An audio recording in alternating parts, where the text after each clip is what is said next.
Hello again. I'm starting to sadly realize that unless someone is doing something really idiotic or whatever on YouTube, then most likely they're not going to get many people watching them. Um, but that just goes to show you, the society that we've ended up being. Um, Anyway, all that aside, I'm going to continue with my 2016 election coverage from the Holy Kingdom, because I I know that at least maybe someone in the future is going to look at it and they're going to look and say, wow, that guy, everything he said came true. And if you don't believe that, then you can go ahead and look at videos that I did 4 years ago, and everything I said then has come true in this current world, in this current political administration. So anyway, things haven't gotten any better in the last 4 years. In fact, they've gotten a lot worse. So I'm going to again continue with the 2016 election coverage from the Holy Kingdom and present to you how all of this plays out in a spiritual value. And again, I'm reading this. I'm not a public speaker. If I was speaking this in public, I'd be standing there at a podium reading it. Okay, that's how I do this. And again, it's just the way it is. Continuing now with the spiritual perspective of America's current dilemma, my spirit is already moved to righteous indignation as it feels the wrath of God smoldering against a nation avoiding truth at any cost. In many cases, I see anti-American subcultures in our midst who have set the bar of decency at anyone who is not swinging from the chandelier and flinging feces against the walls. But even there, they are defending those who do it as though it is their God-given right. There are far too many who do not understand that their decisions to elect anti-Americans and jihad-supporting criminals into presidential office will cause rampant chaos and anarchy throughout the country that will only plunge America even deeper into tribulation. They do not understand that there are still those in this country who hold God dear, and who will not just sit back and watch the mindless and the godless destroy their nation built by divine providence for divine purpose.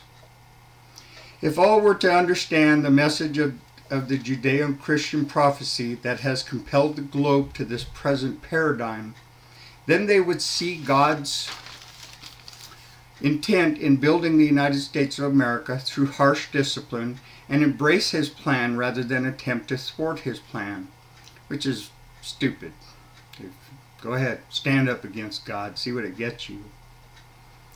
For surely the prophecy says that the followers of the false prophet will bring holy war, jihad, against the followers of God as Jesus Christ, and attempt to rid the world of Judaism and Christianity by replacing them with a false god devised by their false prophet. The prophecy also says that this will be a two-pronged attack against God as Jesus Christ, as the jihad will be aided by the godless ideologies of the Antichrist as well. Now, many have been deceived by organized so-called Christian religions, claiming the Antichrist and the false prophet are to be two men in physical form who band together in the last days to bring about Armageddon and tribulation. But actually, if you understand prophecy correctly through the teaching of the Holy Spirit, you find that it is the spirit forms of the ideologies introduced into the world by the false prophet, the Antichrist, and also the devil, which bring about worldwide anarchy, ranging from pandemics to economic collapse to starvation and pestilence to war to ecological disaster to, well, you get the idea. And all of that does not even include the occasional natural disaster mixed into the already chaos caused by man's political corruption. I do not intend to make this discussion a lesson on how to understand prophetic symbolism, although I would be releasing a book very soon that explains how to understand prophetic script. But what I am saying at this time is that all of the factors compelling tribulation and Armageddon are presently in play in the world, and our presidential elections are exposing the conflicting ideological spirits prophesied by John when he said he saw 3 evil spirits come from the mouths of 3 frog-like creatures, one representing the false prophet, one the Antichrist, and one the devil or the dragon. First of all, a frog symbolizes warning in the language of prophecy of things about to get worse than they already are. Then we have 3 ideologies that unwittingly combine forces and threaten to overtake all that had been built by the ideology of Judeo-Christianity throughout world history. The spirit of the Antichrist affects politics, and therefore is apparent in the blatant corruption we are seeing in the manipulations being done in both political parties, as well as at least one of the candidates along with the present administration supporting her run for office. The spirit of the false prophet is blaringly apparent in this world and also affecting presidential elections in the U.S. in the fact that Islam has declared worldwide jihad and has been perpetrating war around the world since September 11, 2001. And the final of the 3 evil spirits John saw is actually in the form of the secularism taught by many modern-day Christian religions, who are convincing people that liberalism is somehow the path to heaven. So we can see that these 3 spirits are definitely affecting not only the world at this time in history, but also the decisions people are making about who they would choose as President of the United States of America. And the outcome of that election will determine if one of these 3 evil spirits will be in charge of manifesting the events of the future, or if the world will continue in the traditions established by Judeo-Christian dominance in its purest form, which is what established the United States and has kept her a sovereign nation for over 2 centuries now. This then brings us to understanding that we have 4 spirits established by the prophetic symbolism of the 4 horsemen of the apocalypse, who are affecting the hearts of men and women and urging them toward the candidates of their choice.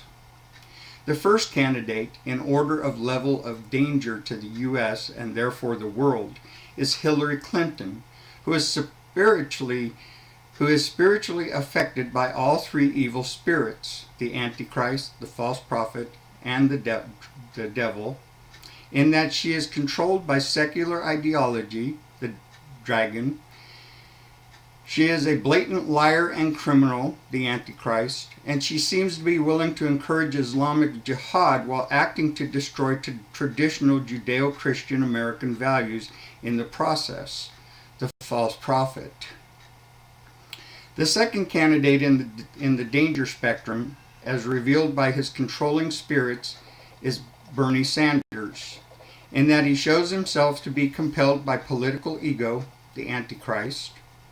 He promotes secular ideology, the dragon, and although he is rooted in Judaism, he lacks the vital Christian factor that would make him realize the foundations of traditional America. This shows very clearly in the fact that he would aggressively change our government from a democracy to a socialist government, as he has openly admitted.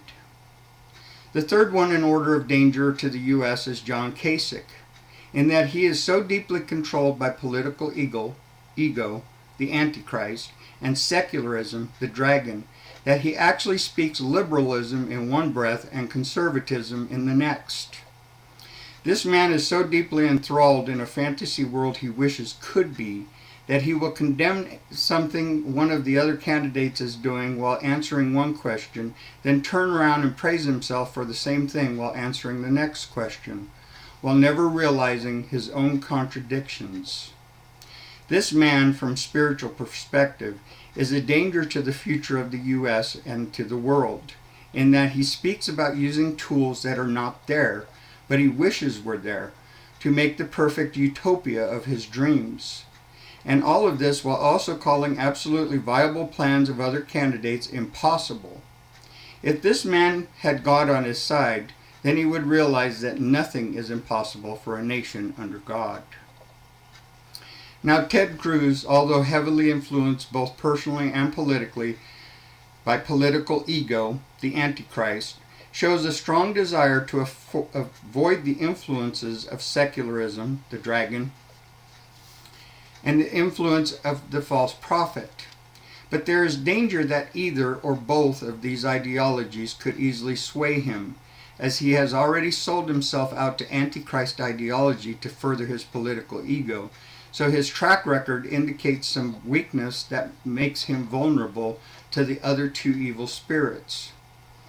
Not to mention that he has become so deeply indebted to the RNC and certain special interest PACs, he would not be able to run the country without their permission.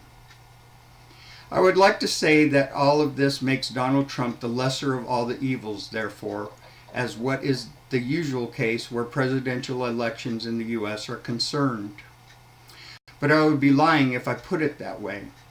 Because the only spirits compelling Donald Trump, as I have pointed out many times already, are the spirits that originated the United States of America, have built the country to its former glory before 9/11, and have defended her through numerous attempts at destroying her. So I see no evil in the spirits compelling this man toward the presidency of the USA. In fact, I see a man willing to put his neck on the line for our country, which includes those ridiculing him and even threatening his life, even though the position of the President of the United States would not only be a step down in lifestyle for him, but would also put at risk his business. Do not be deceived by the politicians who have no other purpose than to exercise personal and party agendas manufactured for the sole purpose of completing the destruction of the U.S. started by the jihad-embracing current administration. For if they can accomplish the evil desires influencing them by the spirits of the Antichrist, the false prophet, and the dragon, then they can remove the power of the government for and by the people and create a dictatorship in its place. And a clue to recognizing the worst choice for this country, although followed very closely by Bernie Sanders, is listening to the ego-driven woman who swears the U.S. never stopped being great, when there are well over 100 million people in this country complaining about the third world dictatorship that is bringing the country to ruins, and she promises to continue that legacy. Do not say that God has not sent someone to warn you.